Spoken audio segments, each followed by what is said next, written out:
देखिए, तंजीम अहले सुन्नत व जमात शहर जमशेदपुर की लीडिंग ऑर्गेनाइजेशन है जो मुस्लिम ख़ासकर मुस्लिम स्कॉलर्स पर मुश्तमिल है। इसमें 56 मस्जिदें शामिल हैं और बहुत से मदरसे भी इसके अंतर्गत आते हैं। तो यहाँ मदीना मकतब में आज हमारी शहर के तमाम उलमा और दानिश्वरों की एक मीटिंग हुई। इसमें सर्वसम्मति के साथ हमने ये बिल पास किया और ये तय किया कि हम जो है त्रिपुरा के मजलूमीन के साथ हैं। वो मजलूम मुसलमान हो या कोई और हो, हम उनके साथ हैं और हमदर्दी का इजहार करते हैं। और साथ ही साथ जो वहाँ हो रहा है उसके कड़े अल्फाज में हम उसकी मजम्मत करते हैं। और हुकूमत हिंद से और हुकूमत त्रिपुरा से तो कहने का कुछ रहा नहीं, इसलिए कि मैं समझता हूँ, हमारी तंजीम समझती है कि हुकूमत इसमें नाकाम हो गई है, फेलियर साबित हुई है। इसलिए हम त्रिपुरा की हुकूमत से नहीं बल्कि सेंट्रल हुकूमत से, बल्कि राष्ट्रपति से हम ये मुतालबा करते हैं, डिमांड करते हैं कि आप वहाँ की हुकूमत को डिसॉल्व कीजिए, वहाँ राष्ट्रपति शासन लगाइए ताकि शांति व्यवस्था वहाँ की बहाल हो सके। और आपके माध्यम से हम त्रिपुरा के मुसलमानों को और मजलूमों तक ये बात पहुंचाना चाहते हैं कि पूरा हिंदुस्तानी समाज, चाहे हिंदू हो या मुसलमान हो, किसी भी मजहब और कास्ट से बिलोंग करते हो, जो इंसाफ पसंद लोग हैं वो आप लोगों के साथ हैं और पूरी हिम्मत और पूरी ताकत के साथ वो आपकी लड़ाई लड़ेंगे। तंजीम अहले सुन्नत व जमात भी अपनी जो है जहाँ तक हो सके हिकमत अमली बनाकर उनकी आवाज़ बुलंद करेगी। वो चाहे प्रोटेस्ट रोड पे आकर करना पड़े या फिर जलसे की सूरत में या फिर मीडिया कॉन्फ्रेंस या फिर त्रिपुरा जाके डेलीगेशन के तौर पे हमें उनकी कोई इमदाद करनी पड़े, हम हर तरह से तैयार है और मशवरा चल रहा है। बहुत जल्दी हम इस पर कुछ ना कुछ एक्शन लेंगे। हमारी तंजीम इस तरफ जो है पहल करेगी।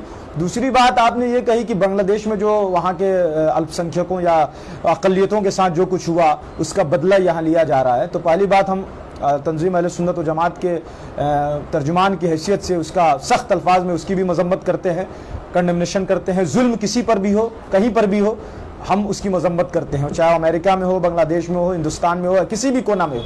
जुल्म है, वो किसी पे हो, मुसलमान पे हो या हिंदू पर हो, कोई भी करने वाला हो, जालिम को सख्त से सख्त सज़ा देनी चाहिए और हुकूमत को कानून के अंतर्गत कार्रवाई करनी चाहिए।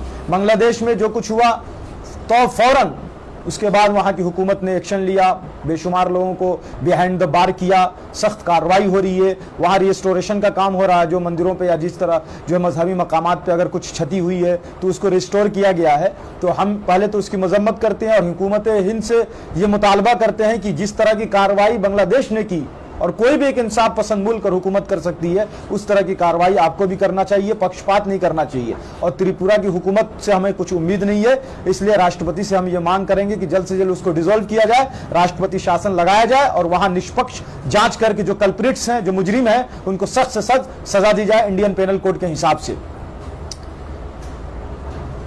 और ये बात भी कि वहाँ का बदला लिया जा रहा है, ये तो एक गैर इंसानी और गैर जो है अमानवीय बात है कि अगर किसी पे जुल्म किसी मुल्क में होता है तो दूसरे मुल्क में उसी कम्युनिटी के लोग दूसरी कम्युनिटी के लोगों को मारेंगे। तो ऐसा होगा तो फिर तो दुनिया का निज़ामी दरम बरम हो जाएगा, पूरा सिस्टम जो है ना ख़त्म हो जाएगा, इंसानियत मर जाएगी। अगर कोई मुसलमान मारा जा रहा है सपोज अमेरिका में, या फिर जो इस्लामोफोबिया को लेकर यूरोप में अगर मुसलमानों को प्रताड़ित किया जाता है, या गुजरात में मुसलमानों को मारा गया सपोज 2002 के दंगे में जब नरेंद्र मोदी की वहाँ हुकूमत थी, तो वहाँ यहाँ तक कि अटल बिहारी ने कहा कि राजधर्म नहीं निभाया मोदी ने। तो अगर हम उसकी बुनियाद पर जहाँ मुसलमान ज़्यादा रहते हैं, सपोज हिंदुस्तान में भी बहुत सारे ज़िले ऐसे हैं जहाँ मुसलमानों की तादाद ज़्यादा है, तो वहाँ अगर कोई मुसलमान या मुस्लिम आबादी गैर मुस्लिमों को टारगेट करने लगती, तो आप बताइए इसको आप जस्टिफाई कर सकते हैं? किसी भी तरीके से जस्टिफाई नहीं किया जा सकता है। इसलिए बांग्लादेश में जो कुछ हुआ वो गलत है, गलत था, मजम्मत करते हैं। उसी तरह त्रिपुरा में जो हो रहा है, दरसंहार हो रहा है, वो भी गलत है, गलत रहेगा, उसकी भी हम सख्त अल्फाज में मजम्मत करते हैं। और हुकूमत, एक बात और मैं अर्ज करूंगा कि हमारे नबी की शान में लगातार गुस्ताखी हो रही है। पहले मस्जिदों को तोड़ा गया, चलिए हम लोग उसको बर्दाश्त कर रहे हैं, फिर इस्लाम और कुरान को लोग गाली दे रहे हैं लोग, और नए नए चेहरे आते हैं जो मुसलमानों को गाली देते हैं, कुरान की आयतों को बदलने की बात करते हैं। ये सारी चीज़ें जो है हम लोग पीसफुली बर्दाश्त कर रहे हैं, उसके एहतजाज कर रहे हैं। लेकिन अब ये लोग लगातार हमारे नबी की शान में गुस्ताखी कर रहे हैं, खासकर जो हिंदू एलिमेंट्स है, हिंदू ऑर्गेनाइजेशन है जो अपने आप को हिंदू कहती है, मैं उनको हिंदू नहीं मानता हूँ, वो इंसानी नहीं है, हिंदू छोड़ दीजिए। तो वो लोग जो है लगातार फेसबुक के माध्यम से और जो है रैलियों के माध्यम से हमारे नबी की शान में माइक लगाकर गुस्ताखी कर रहे हैं। मैं बता देना चाहता हूं कि ये कतअन काबिल बर्दाश्त नहीं है। हुकूमत हिंद को समझ लेना चाहिए कि ये मुसलमान इसको किसी भी सूरत में बर्दाश्त नहीं करेगा। हम मर जाएंगे लेकिन नबी की शान में गुस्ताखी हरगिज बर्दाश्त नहीं करेंगे। और ये जुमला नहीं है, याद रखिएगा कि हम आके जुमला बोल रहे हैं, हमारी जिंदगी बेकार है, कोई मतलब नहीं है जीने का जब हम जिंदा रहें और हमारे नबी की शान में हमारे सामने गुस्ताखी हो। और ये लगातार सिलसिला जारी है।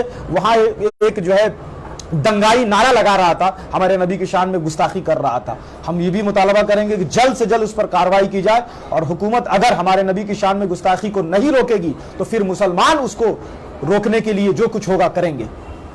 आगे क्या करते हैं मतलब? आगे का यह है कि हम लोग जो है एक पीसफुल प्रोटेस्ट करेंगे गादी मैदान में या ईदगाह मैदान में, उसकी जो है मशवरा चल रहा है।